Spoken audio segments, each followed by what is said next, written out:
Agritech Founders Diary, here where we have interview with amazing Agritech entrepreneurs doing amazing stuff in the Agritech space. I'm your host, Kenneth Obayuana, and today we're having another amazing guest joining us on this show.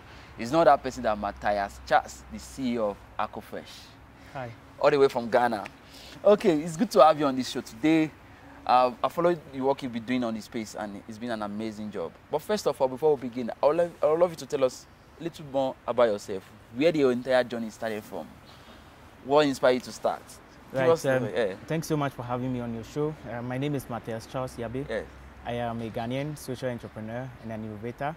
I'm currently leading AkoFresh. So basically, AkoFresh is a green cold chain startup that is offering farmers sustainable crop preservation services, leveraging climate smart solutions to reduce food waste and strengthen food systems. My journey started way back in 2018. Yeah. I was doing a volunteer trip when I met a 56-year-old woman.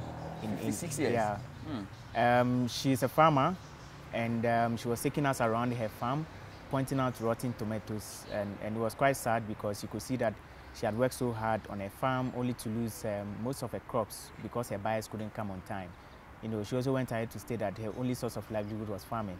That really struck me because I also grew up in a farming village in the eastern part of Ghana. So that was how my journey started into looking forward to getting access to solutions that can reduce the issue of food waste, because I realized that it wasn't something just in that particular community I encountered the woman, but it was something that cuts across many farming communities in Africa.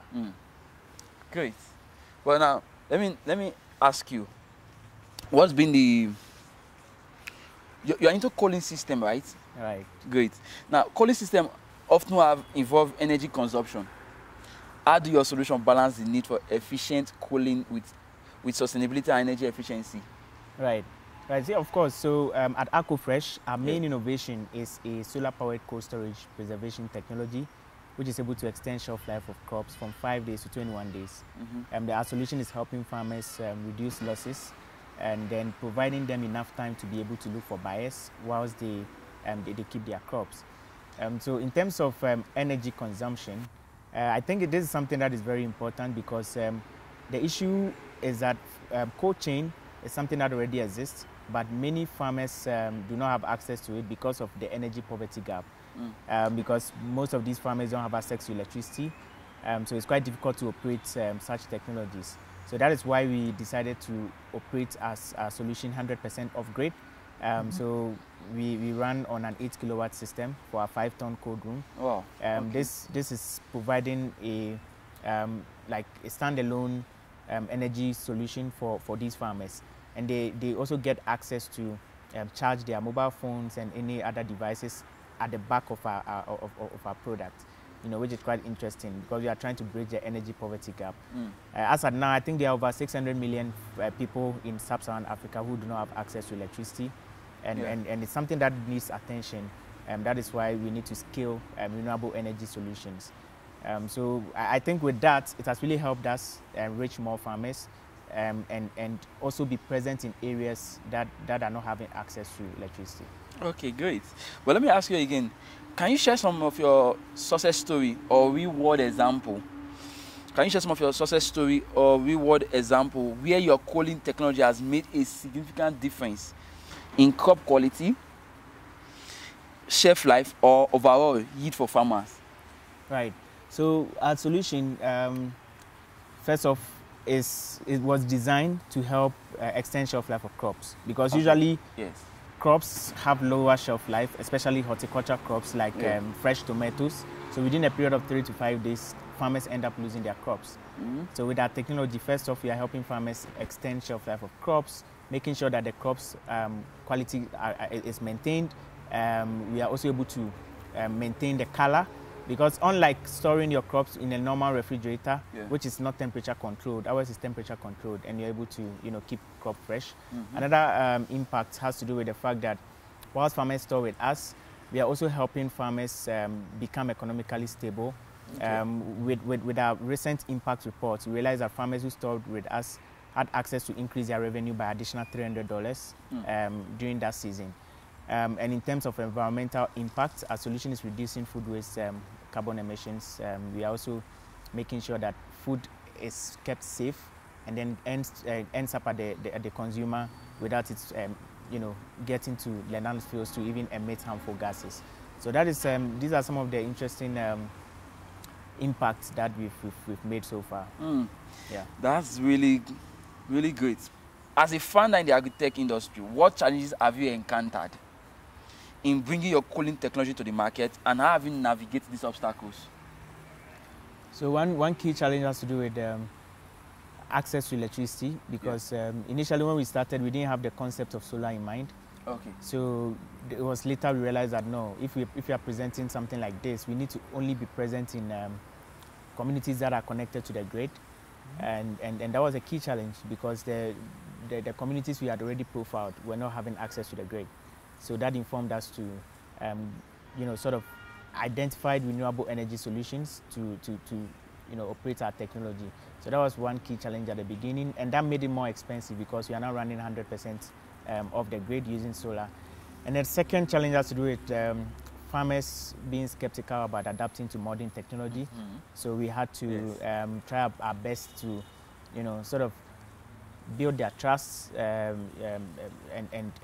get them to understand the need to use our product. And another issue has to do with funding, because our product is quite expensive at the upfront cost. Yeah. So we kind of find it difficult in getting access to financing to scale. Okay. But of course, we are trying our best to utilize the impact that we've made so far with our community pilot to see how best we can get additional support. So I see. But let me now ask, in terms of funding, you mentioned funding. Have you been able to navigate the space of funding? Have you been able to raise funds to fund your business? Most times when I interview people on my show, almost every agri-tech founders have issues with funding. Very few have been able to navigate that space. But so far, have you been able to navigate the funding space? Well, I feel funders always want to see results. Yes. So once you're able to present results, once you're able to present impact, once you're able to, have products that is making a product that is making impact, real life impact in the lives of people, and then also serving the purpose it was intended for, you should be able to attract funders. And then that is what we've tried our best to do. We've also leveraged some of the recognitions and awards we've gotten to also help us secure additional funding, because in that case we are able to have that kind of credibility, and then people always want to see who has supported you in the past, and then they also build on that trust. Yeah, so that is, that has been that has been what we've used at AkoFresh in terms of navigating around the fundraising space. It hasn't been easy. We've still not been able to raise a lot of money yet, but from the little we've been able to raise in terms of helping us set up and helping us reach where we've gotten to, I think it's something that is a step in the right direction. We believe that hopefully in the coming months we should be able to have access to further funding to help us scale. I see. Let me ask you a question. Collaborating with farmers, because what you do, you need to work with farmers. You work with farmers. Right. Now, collaboration with farmers and agricultural experts is crucial for agri-tech success. How do you engage with stakeholders in the agricultural community to ensure your cooling solution align with their needs and preference? Yeah, that's a great one. So at AkoFresh, we work with community leaders. Okay. And we also work with the local Ministry of Food and Agri in Ghana. So we work with the Ministry of Food and Agri through the agricultural extension officers. Okay. So these extension officers provide us with data on the farmers, because these extension officers have access to farmers. They sort of assist. So every officer has a group of farmers they work with. So we reach out to these extension officers for data. This gives us informed decisions as to what will best suit the farmers, and helps us design a solution that the farmers will need. And even in terms of the business model, we're able to have a clear idea of how to present it, and whether or not the farmers are even able to pay for it. So that is what we've done so far. We've also collaborated with a couple of international development institutions like the ITC, Oh, we collaborated with ITC, International Trade Center, to train a couple of farmers. I think we were able to train about 200 farmers on post-harvest management, climate-smart agriculture, and digital skills and tools. So, I mean, in terms of partnerships and collaborations at the local level, this is what we've been able to do. I think you've done quite a number of jobs. Amazing work to be able to, because I understand working with farmers could be a bit very challenging. Yeah, it's very. Could be very, very challenging. Okay, but let me ask you one more question. Agriculture can vary greatly in terms of crops, right, climate, and regions. How adaptable and customized are your cooling system to meet the diverse needs of different farmers and agricultural practices? Right. So our technology is able to adapt. Yeah. You know, with different crops.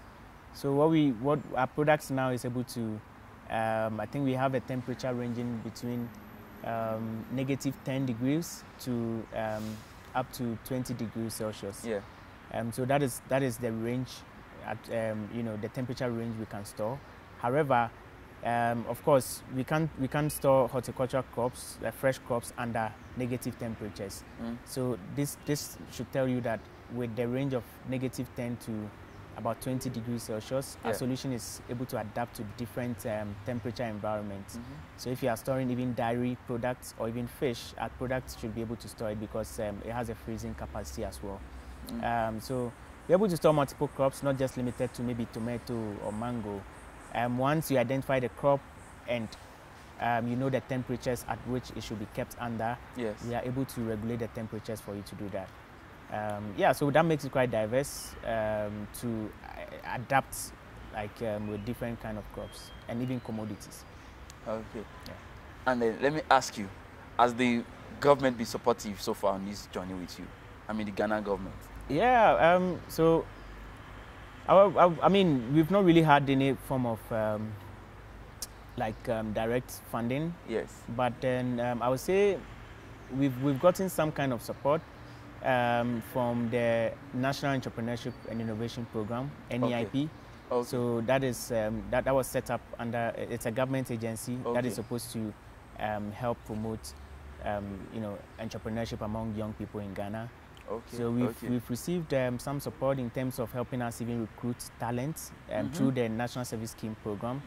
We are currently being supported through that, where we are having access to some national service persons to work with us for a year, and that is catered for, which is quite good.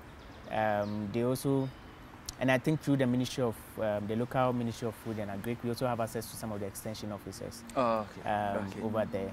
But of course, I think we can still get further support that can really help us scale. But we are still, of course, very patient, making sure that we get more results, present it to the government, and see how best they can further assist us in terms of scaling the product that we have. Great. So what's your next 10 years vision for AkoFresh? What's your 10 years vision for AkoFresh? Where do you see AkoFresh in the next 10 years? Yeah, in the next 10 years, we should have presence in additional 7 countries within Sub-Saharan Africa, and we should be one of the leading cold chain companies in the region. We should have also you know, diversified and then pivoted into other areas like the dairy sector, and even helping people people within the fishing sector to also access cooling. And because cooling is not just something for horticulture produce, it's something that is needed even at the fishing sector as well.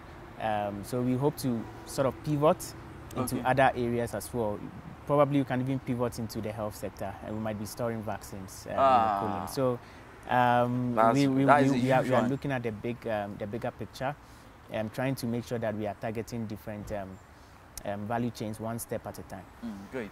Well, because you mentioned, what value chains currently do you? Is it fish or fresh tomatoes, or I mean fresh vegetables like tomatoes that you? Yeah, now we are targeting fresh vegetables. What do you currently do before? Is it fish alone before? No. We only started with fresh vegetables. We've not got into fish yet. Okay, but you hope to add? Yeah, of course. It's something that is very possible. Okay. Yeah. Okay, that's a very, very usual one. Thank That's you. a very usual one. So, but before you go finally, what's your what's your advice for other Agritech entrepreneurs that want to come into this space? Right. What's your advice for them? Yeah, so if you're an Agritech founder, or if you are better still aspiring to go into Agritech, I think you should be very passionate about it first, and you should also define your why, because usually when you define why you want to go into the space or why you really want to do what you're aspiring to do, it's something that really helps you to stay stronger, to stay firm amidst several challenges. So just try your best to understand why, be passionate about what you do, have a good team, be open to learning more. And I believe that with these things, you should be able to survive in the space and make more impact. Thank you. It's been an amazing time. Thank you very much for coming to the show. I'm really grateful for having you. It's been a pleasure having you guys joining us today on this show. So do well to subscribe to our YouTube channel. Don't forget to hit the subscribe button. Subscribe to our YouTube channel so we can grow and do more bigger things. And don't forget to hit the likes button. And don't forget to also on your notification button. Hit the notification button to on your notification. Whenever we are live like this or whenever we are drop any video, you'll be notified. Drop your comment on the comment section below and do well to share the video so as many people you know that are having interest to go into the Agritech space or the agricultural sector, share the video with them. Till we come your way again next time. Thank you very much for joining us today.